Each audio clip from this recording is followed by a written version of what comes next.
What's going on, y'all? I got another playoff series to discuss with you guys, so I want to get right into it. But first, make sure you guys like, subscribe, comment, do all those things. You know, I got to give my little spiel, even though I hate doing this marketing stuff. It's good for the YouTube channel. But anyway, let's talk about some basketball. Alrighty, y'all. This is the last one for the second round of the playoffs, so we got to cover at least a little previews. We got the Celtics and the Cavs. All right, Cavs took a while to get through their series. Boston, they had a little bit of a hiccup, but otherwise they took care of business, right? To recap, Boston just got done playing Miami, right? It feels like they've been done for a while, and they have, right? Miami kind of hobbled their way into the playoffs, and, you know, they did their Miami Heat thing where they just fought really hard. They fought really hard, and eventually too many people got hurt. They were down Jimmy. They were down Rozier. At the end, they were down Jaime Jaquez. And it was just like, okay, they just didn't stand a chance at that point, and Boston just kind of bounced them. Whereas the Cavaliers, at the time of recording this, I just got done watching the Cleveland-Orlando game and everything. Cleveland really had to fight their way just to get here, man, because in the first half of that Orlando game, it really looked like Cleveland was not going to walk away with it. It looked like they were going to get bounced, and a young Orlando team was going to surpass them, but they came back, they fought back. Donovan Mitchell has been on an absolute tear the last two games, putting up 88 or something points in the last two games. Absolutely crazy. So this Cleveland Cavaliers team, a little bit winded going into this next game against a much more talented opponent. If we can be honest for just a second, we all assume that the Celtics are going to win this series, right? You'll see that I have Al Horford here for now. I'm going to assume that that Mr. Porzingis, I don't have Porzingis even written down here. Let me add him quick 1 second. Kristaps Porzingis, let's throw him right there. Let's just assume that Kristaps Porzingis isn't here, right? We're going to assume that they feel like they can take care of the Cleveland Cavaliers regardless. He's going to get a chance to kind of get right again, so they're just going to run with Al Horford and probably Luke Cornett in this series. Jared Allen, we're not really sure about his timetable right now. At least I don't know it. Yeah, I don't really see any updates about him playing or anything, so we're just going to assume that he's going to be back at some point in the series, right? Maybe he doesn't play in the first game or something like that. Their first game's on Tuesday, but maybe he's back by then. But anyway, let's talk about the potential matchups when these two teams are at their perspective full strengths. Obviously, like I said, I doubt Porzingis comes back. Maybe he does. But anyway, first matchup's going to be here, Al Horford and Jared Allen, right? Pretty basic matchup here. Didn't mean to pick orange at all, but you know what? Orange will work for this. Jared Allen, much bigger, stronger, more athletic at this point in his career. Al Horford, not too much gas left in the tank, but a very smart basketball player, right? He's going to set some mean screens. He's going to try really, really hard against you. He's going to know where to be on the court at all times. Great. Jared Allen's an effort player in himself. I think there's going to be a clear rebounding advantage in this game, right? That's what Cleveland's going to have to rely on. With no Porzingis on the court to outsize everybody, Cleveland, they can play their two bigs. They can crash the offensive glass hard and try to get as many touches for Donovan Mitchell and Darius Garland as possible. That's what Jared Allen's job is going to be. Can you get him some touches to where he can get a couple backdowns, get that little hook that he loves so much over Al Horford? I like to think so. So he's going to be a big part coming back into this. Al Horford's just going to he's going to have to try and put up the best battle that he can when he's in there. What's going to get interesting now is what do they do with these matchups here? Does Jason Tatum have to guard Evan Mobley here? I feel like that's probably the obvious choice, right? That's probably what you want to do, because I'm just going to assume right away that Drew Holiday is going to be guarding Darius Garland, and we're going to assume that Derek White is guarding Mr. Donovan Mitchell here. I just think that makes a lot of sense, right? Donovan Mitchell and Darius Garland, they're going to do a lot of the scoring for this team at the end of the day, especially Donovan Mitchell. So I'm going to assume that as these guys are working, they're going to want Derek White, Drew Holiday on them at all times. You know that the Cavs like to go to their high pick and roll coverages and stuff like that, or their high pick and roll sets, to where Mobley or Jared Allen are coming out setting these really high screens for them so that they can kind of get some momentum, get going to the hoop. Derek White and Drew Holiday, probably the best two in the games in navigating those and coming back in and getting good position on you. So they're going to be some sort of combination on each other. They might even switch just to give different looks at points, give each other breaks, things like that.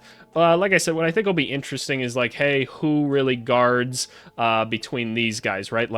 Does Jaylen Brown play more off ball, or do we make him play on ball more? Because maybe on offense he's not going to have to do as much as Jason Tatum or something, right? Because I worry putting Jaylen Brown on Mobley or something like that, because Mobley likes to hang around the rim so much that if he gets a catch down there, it's just going to be one bump and a dunk, right? And so that's why I think you probably have to put Tatum on him, and then we can just leave this matchup here for the end where Jaylen Brown's guarding Okoro. And what that does, though, is that lets Jaylen Brown operate in the middle of the court, because Isaac Okoro's not really taking any three-pointers right now. Honestly, in game 6, like he would catch it and just pass it right away. He was like, I'm not shooting this basketball. He took at least a couple in this last game, but I'm a little bit hesitant to say that I trust him out there. What's going to be interesting is inevitably like Karis LeVert's probably in at the end of the game or something, and that's when you can kind of get more of a drive and kick offense going with Cleveland, but then you're really losing out on something defensively, right? Because now you have Karis LeVert trying to guard Jaylen Brown, and that doesn't exactly seem like a fun matchup for Cleveland. So how does Cleveland like stop these guys from getting all their three-point shots? Well, Mobley's going to have to play out on the perimeter, right? He's going to have to do some switching. That's going to be a complicated thing to do. Are they going to go to points where Boston's trying to get a switch of like a Darius Garland onto like a Jason Tatum or something like that? Is that something he'd rather do so he doesn't have to deal with like an Okoro or Mobley or something? Does that mean the Cavaliers like pre-switch or something like that to try and get some bump-off defense going on at some point? That's something that the Warriors do to protect Curry from things, because you have to imagine that their goal is to get Garland in as many coverages as possible where they can set some mean screens on him, bump and bruise him the whole time and try to slow him down throughout the game. But I'll be curious to see who kind of the primary ball handler is for Boston in this. I'll presume it's Tatum. I mean, Derek White's been kind of doing it a little bit more as of late, but I'll be curious to see kind of how they try to navigate a lot of those like switches and matchups and things like that. If we can take a look at the benches, obviously Peyton Pritchard, Sam Hauser, they've been doing their thing. Sam Hauser can go off from 3 at any single moment. Peyton Pritchard, one of the best backup point guards there are in basketball right now. Very steady. He could probably be a lot better player on a better team, but he's so like engulfed in the system at this point that he's just going through the motions and stuff like that, and he's just getting stuff done for him. And I love his effort and everything. Luke Cornett, I presume, will be the next guy for them on this team, just because they're going to try to have to match some size going on here. We know that Cleveland, if Jared Allen's not playing, that Tristan Thompson's probably going to come in, so you at least have a size advantage there to some extent, and he's not a spacer by any means, so Cornette can kind of hang out around the rim a little bit more. He's not a great shot blocker, even though he's 7 feet tall, but he is some size out there at the very least. The bench for Cleveland, though, Karis LeVert, probably guy number 1, right? I think he's been really, really good, and I don't think he honestly got played enough in the Orlando series at times. I was glad to see he got some more minutes in that last game. I think his ability to play on or off ball, where he can kind of play that, I don't remember what like JJ Redick was calling it, but kind of like he plays an unsteady game, right? Where it's a lot of stop, go, like attack. And it's really hard to keep people like that in front of you, especially at his size at like 6'6". He's a really good passer as well. Like he's very good about getting up in the air and dumping it off to guys like Mobley or Allen, things like that.